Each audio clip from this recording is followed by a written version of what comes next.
श्रीमान सहजानंद राय जी, श्री BL वर्मा जी, सिद्धार्थ ददन मिश्रा जी, कन्हैया पासवान जी, जय प्रताप सिंह जी, श्याम धनी राही जी, विनय वर्मा जी, राघवेंद्र सिंह, स्वामी कृपात्री जी महाराज, और आज जिनको जिताने की मैं अपील करने के लिए यहां आया हूं, मेरी बात मान लेना डुमरियागंज वालों, 542 सांसद में से सबसे ज्यादा जागरूक सांसद हमारे जगदम्बिका पाल जी है।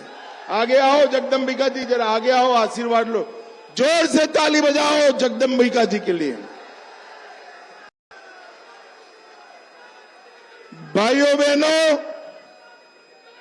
सबसे पहले आज बुद्ध पूर्णिमा है और मेरा सौभाग्य है, मैं तो जगदम्बिका जी का धन्यवाद करता हूं कि आज ही के दिन इस पवित्र भूमि पर मुझे आने का मौका मिला है।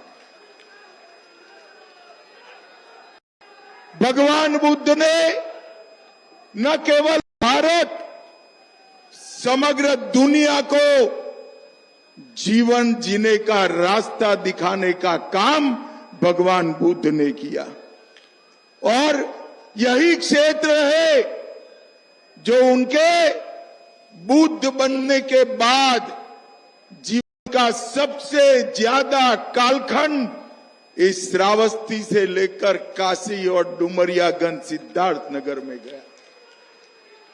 भगवान बुद्ध ने भारत की संस्कृति, भारत के विचार और बोधिसत्व का सार पूरी दुनिया में पहुंचाने का काम किया। मैं आज भगवान बुद्ध को कोटि कोटि प्रणाम कर कर मेरी बात की शुरुआत करना चाहता हूं। मैं यहां सिंधेश, भैया थक जाओगे, अब रह दो, हो गया, सुन लिया। मैं यहां सिंधेश्वरी मंदिर, पलटननाथ मंदिर, झारखंडी महादेव, गालापुर माता मंदिर और भारत भारी मंदिर को प्रणाम कर कर मेरी बात की शुरुआत। भाइयों बहनों, जब मैं यहां आया हूं तब भाजपा के वरिष्ठ नेता, यहीं से सांसद रहे, उत्तर प्रदेश जनसंघ के अध्यक्ष माधव प्रसाद त्रिपाठी जी को भी याद करता हूं। आज उत्तर प्रदेश में ये जो कमल चहु और खिला हुआ दिखता है, उसकी नींव डालने का काम माधव प्रसाद जी ने किया था और वो यहीं के सांसद थे। भाइयों बहनों, 5 चरण समाप्त हो गए, आपकी छठे में बारी है। 5 का परिणाम सुनना है क्या? अरे जोर से बोलो, सुनना है क्या? तो सुन लो डुमरियागंज वालों, 5 चरण में मोदी जी 310 पार कर गए हैं, पार कर। और ये जो इंडी अलायंस है ना, इंडी अलायंस, इसका टुकड़ा साफ हो गया है। मेरी बात याद रखना, राहुल बाबा आप भी सुन लेना। मैं आप डुमरियागंज वालों सबसे पहले आपको बताकर जाता हूं, कांग्रेस इस बार 40 भी पार नहीं कर रही है, 40 भी पार करना। और अखिलेश जी को 4 सीट भी नसीब नहीं होने वाली है। भाइयों बहनों, इस चुनाव में जगदम्बिका जी के नाम के सामने जो कमल का निशान है, उस पर आप बटन दबाओगे तो जगदम्बिका जी तो सांसद बनेंगे, मगर उसके साथ साथ मोदी जी भी तीसरी बार प्रधानमंत्री बनेंगे।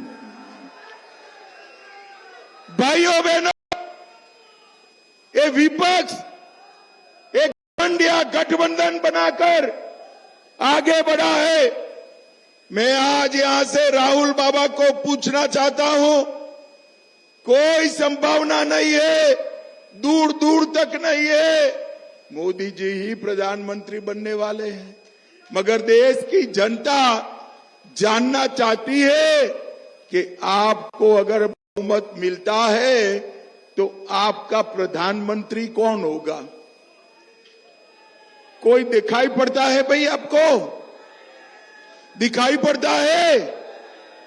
चलो मैं एक एक कर कर पूछता हूं। शरद पवार जी बन सकते हैं क्या? जोर से बोलो, बन सकते हैं? हमारे पड़ोसी लालू जी बन सकते हैं? उद्धव ठाकरे बन सकते हैं? स्टालिन बन सकता है? अब हंसना मत, हंसना मत। राहुल बाबा बन सकते हैं क्या? अरे क्यों हंसे भाई? इतने बड़े नेता है, बन सकते हैं क्या? अब एक पत्रकार ने उनको पूछा कि भाई आपका प्रधानमंत्री कौन होगा? तो उनके एक नेता ने कहा 5 साल बारी बारी बनेंगे। डुमरियागंज वालों, देश ऐसे चल सकता है क्या? मुझे बताओ, चल सकता है? अरे राहुल बाबा, ये परचूरन की दुकान नहीं है, 130 करोड़ का महान देश है, महान देश। मुझे बताओ डुमरियागंज वालों, ये लोग कहते हैं बारी बारी 5 साल प्रधानमंत्री बनेंगे। मोदी जी के अलावे कोई पाकिस्तान को मुंह तोड़ जवाब दे सकता है क्या? जोर से बोलो, दे सकता है क्या? कोरोना का मुकाबला और कोई कर सकता है क्या? भारत को आत्मनिर्भर और कोई बना सकता है क्या? महान भारत की रचना मोदी जी के अलावे कोई कर सकता है क्या? कर सकता है? 60 करोड़ गरीबों के जीवन में दीपक जलाने का काम मोदी जी के अलावे और कोई कर सकता है क्या? भाइयों बहनों, ये लोग अपने परिवार के लिए निकले हैं और मोदी जी, उनका परिवार ही 130 करोड़ भारतीय है, 130 करोड़। भाइयों बहनों, मुझे एक बात बताओ, डुमरियागंज वालों, सोच कर बताना भाई, ये पाक ऑक्युपाई कश्मीर हमारा है या नहीं? अरे जोर से बोलो, है या नहीं है? ये पाकिस्तान के नेता कहते हैं पाक ऑक्युपाई कश्मीर हमारा है, और कांग्रेस नेता भी कहते हैं उनके पास एटम बम है, उनका सम्मान करो। अरे राहुल बाबा, एटम बम से डरने वाले भाजपा वाले नहीं है, नहीं है। मैं आज डुमरियागंज की जनता को कहकर जाता हूं, पाक ऑक्युपाई कश्मीर भारत का है, रहेगा, और हम उसको वापिस लेकर रहेंगे, ये हमारा निर्धार। भाइयों बहनों, इन लोगों की मानसिकता देखिए। पाकिस्तान के पास एटम बम है तो पाक ऑक्युपाई कश्मीर दे देंगे। भाई, एटम बमों से देश के मसले हल नहीं होते हैं, नेता के एटम बम जैसे वज्र इरादों से होते हैं, जो मोदी जी में है, मोदी जी में। भाइयों बहनों, जब मैं 370 हटाने का बिल लेकर खड़ा हुआ, मोदी जी ने एक बड़ा फैसला किया कि इस देश में 2 संविधान नहीं रह सकते, 2 झंडे नहीं रह सकते, 2 प्रधान नहीं रह सकते। 370 हटाने का बिल आया, ये राहुल बाबा खड़े हो गए, उन्होंने कहा मत हटाओ। मैंने कहा भाई क्यों न हटाए? तो उन्होंने कहा कि पाकिस्तान में खून की नदियां बह जाएंगी। अरे राहुल बाबा, वो आपके दादी और नाना के जमाने में होता होगा, ये मोदी का राज है खून की नदियां छोड़ो, कंकर चलाने की हिम्मत नहीं है किसी की, कंकर चलाने।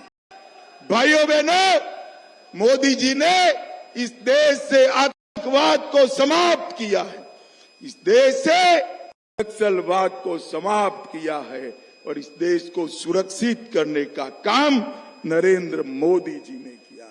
और भाइयों बहनों, इस देश को समृद्ध करने का काम भी नरेंद्र मोदी जी ने किया है।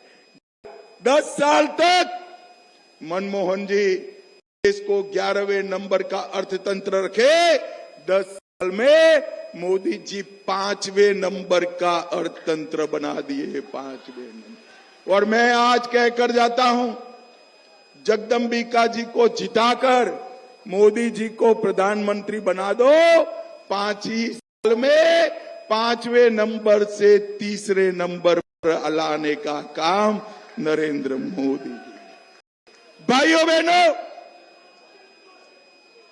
ये राहुल बाबा के नेतृत्व में इंडी अलायंस है, उसने एसटी, एससी, ओबीसी के आरक्षण पर डाका डालने का इरादा रखा है।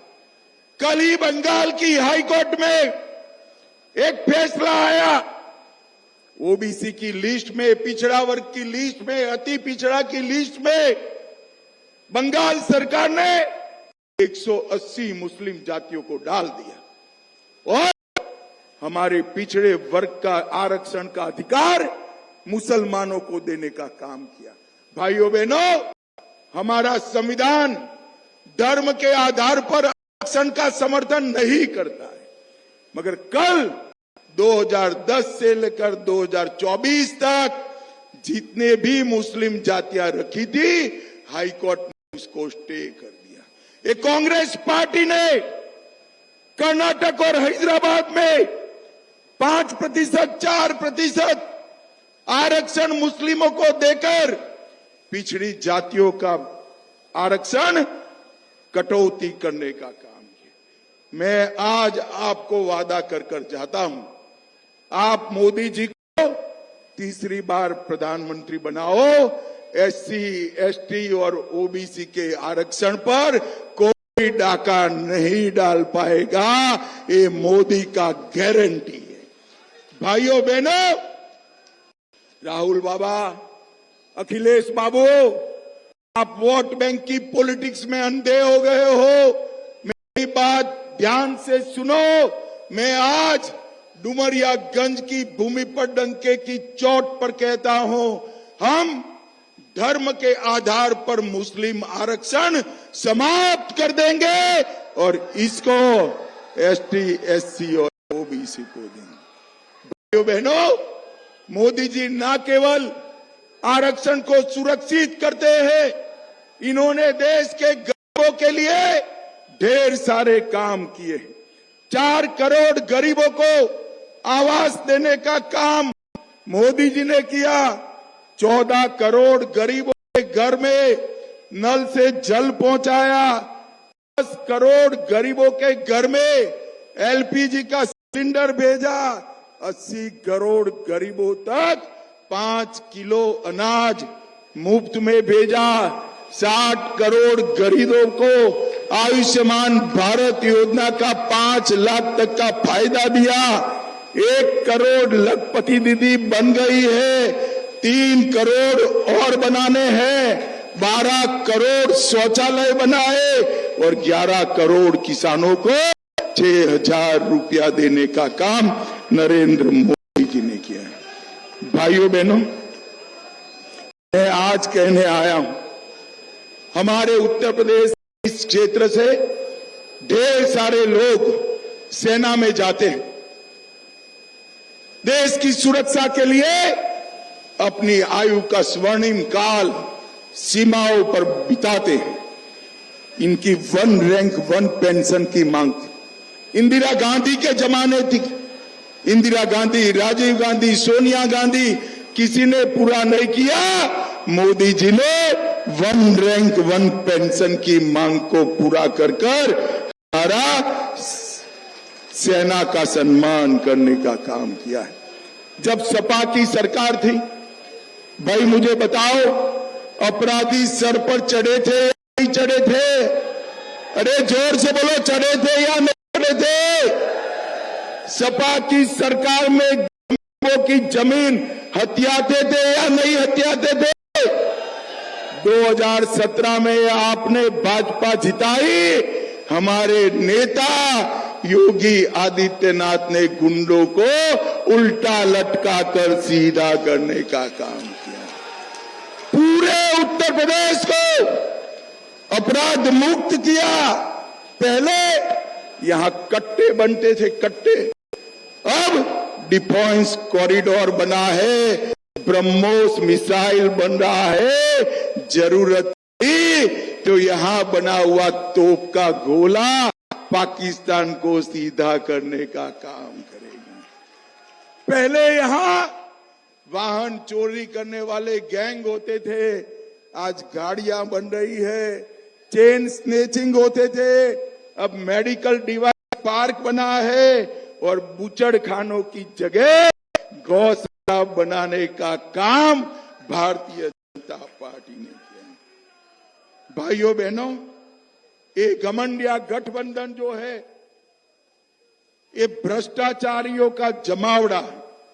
मैं आज आपको कहने आया हूं, सपा के शासन में ढेर सारा भ्रष्टाचार हुआ था। 12 लाख करोड़ के घपले घोटाले भ्रष्टाचार ये यूपीए के समय में हुआ। एक और 12 लाख करोड़ के घपले घोटाले भ्रष्टाचार करने वाले ये यूपीए वाले नाम बदलकर इंडी अलायंस के नाम से आए। और दूसरी ओर 23 साल तक मुख्यमंत्री प्रधानमंत्री रहने के बावजूद जिस पर 25 पैसे का भी आरोप नहीं है, ऐसे हमारे नेता नरेंद्र मोदी। यूपी वालों, क्या आप भ्रष्टाचारियों का साथ दोगे क्या? अरे जोर से बोलो, दोगे क्या?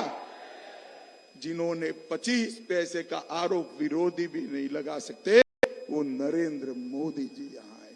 भाइयों बहनों, भगवान बुद्ध के लिए हमने एक सर्किट बनाया।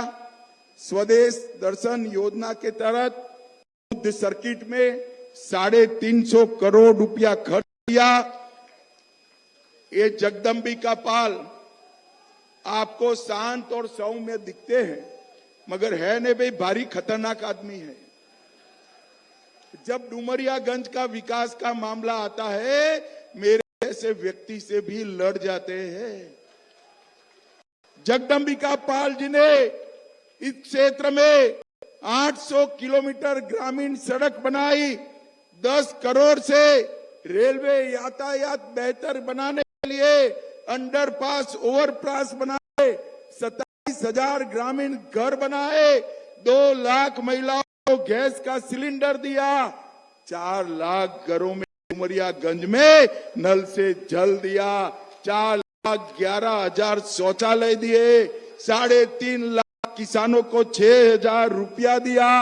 सिद्धार्थ नगर में मेडिकल कॉलेज लेकर आए और निराश्रित पेंशन 26,000 माताओं को दिया। वृद्धावस्था का पेंशन 61,000 लोगों में दिया। इटवा में पॉलिटेक्निक कॉलेज बनाया।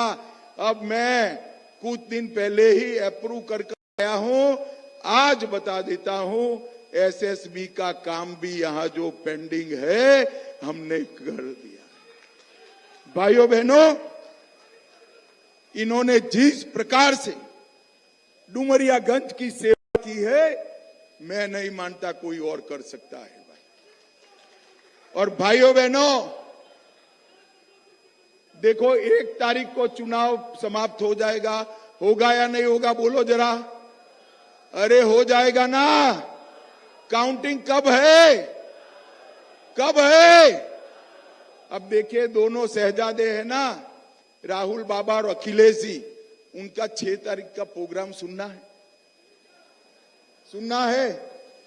दोनों लोग टिकट बुक करा दिए हैं कि विदेश में वैकेशन करने जाना है। अरे राहुल बाबा, हम तो यहीं जन्मे, यहीं पले बिड़े और यहीं हमारी चिता की मिट्टी हो जाएगी। हम तो जीते भी यही है, मरते भी। भाइयों बहनों, एक और गर्मी थोड़ी बढ़ते ही इटली, थाईलैंड, बैंकॉक जाने वाले राहुल बाबा है, और दूसरी ओर 23 साल तक एक भी छुट्टी लिए बगैर दीपावली के दिन भी जवानों के साथ मिठाई खाने वाला नरेंद्र मोदी।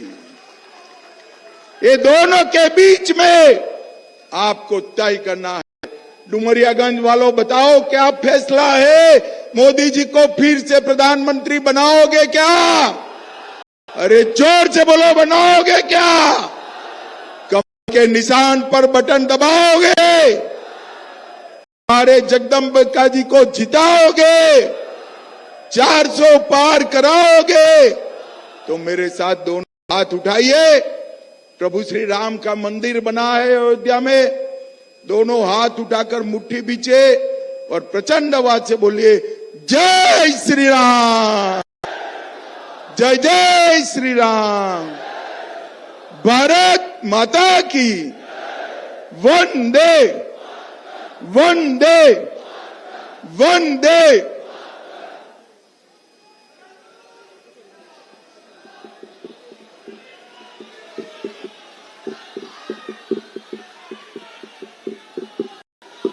अपने लोकप्रिय प्रत्याशी